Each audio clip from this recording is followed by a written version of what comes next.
Brest, Nicolas, aujourd'hui, Stade de France, magnifique. Hein. Oui, c'est un super événement.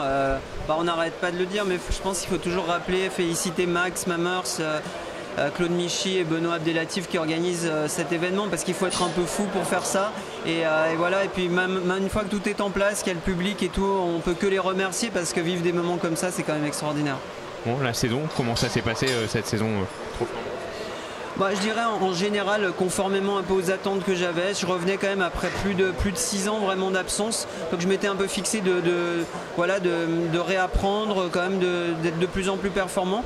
Malheureusement, on a raté une victoire à Andorre sur une casse moteur, mais sinon dans l'ensemble, je pense qu'on a fini à la place où on devait être, et on était quand même pas loin du compte. Souvent on était très très vite, on n'a jamais pu mettre forcément tout bout à bout, mais je suis assez confiant pour l'année prochaine de pouvoir être plus performant et après de viser la victoire au trophée peut-être l'année d'après. On le souhaite. Parlons de cette voiture. Alors, pouvez-vous nous la présenter, cette voiture? Cette voiture, donc, elle est fabriquée par Hexagone. C'est eux qui avaient fait les premières générations de voitures électriques sur lesquelles j'ai couru il y a maintenant presque 10 ans.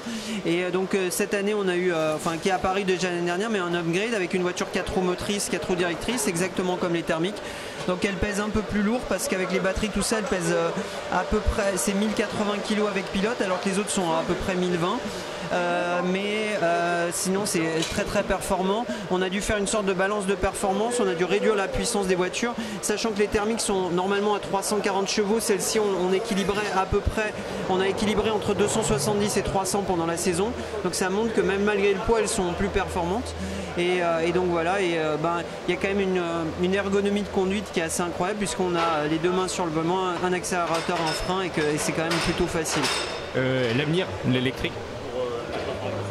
L'avenir de l'électrique, je pense que surtout c'est très adapté à ce type de compétition. On est en pleine montagne, on est sur des courses courtes, donc si écologiquement c'est beaucoup plus, c'est quand même beaucoup mieux. Et non, je pense que vraiment clairement l'avenir pour ce genre de compétition est clairement électrique. Un mot sur Sacha, votre frère, qui se débrouille pas mal aussi. Ouais, Sacha, bluffant pour être très honnête, parce que il a absolument aucun passé en sport automobile, à part d'avoir fait du kart de loc avec papa et moi depuis des années, mais jamais sérieusement. Et l'année dernière, c'est parti plus d'une blague où je me suis un peu arrangé pour qu'il puisse faire une course, et puis il a fait bien, et puis finalement il fait un podium à sa deuxième course à Lens-en-Vercors. Et là il a fait une saison solide, il fait encore pas mal de petites erreurs parce qu'il est jeune, mais il est souvent très rapide. Là il a fait 2 podiums la semaine dernière, donc j'espère qu'il va nous faire quelque chose de grand ce soir. Bon, 2019, l'été,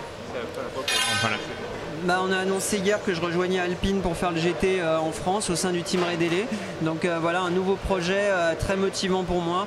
Je suis vraiment très content de conduire sur une Alpine, parce que c'est une marque qui m'a toujours fait rêver. Donc voilà, nouveau challenge, et très content aussi de revenir sur les circuits français. Est-ce qu'on pourra vous revoir un jour au 24 heures du Mans?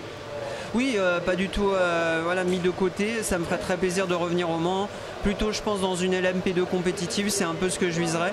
Après, j'ai eu beaucoup de contacts avec certains teams et qui n'ont pas abouti. Voilà, mais il reste encore quelques temps, et peut-être que ça sera pour la prochaine saison de WEC que ça recommencera. Mais en tout cas, je ne ferme pas du tout les portes. Dernière question, un équipage avec votre frère au 24 heures du Mans, ce serait génial.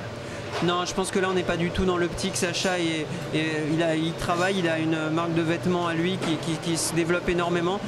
Peut-être en tant qu'équipier en GT quand il faut un vrai amateur, mais lui il n'a pas du tout vocation à devenir pilote professionnel, même s'il se débrouille très très bien.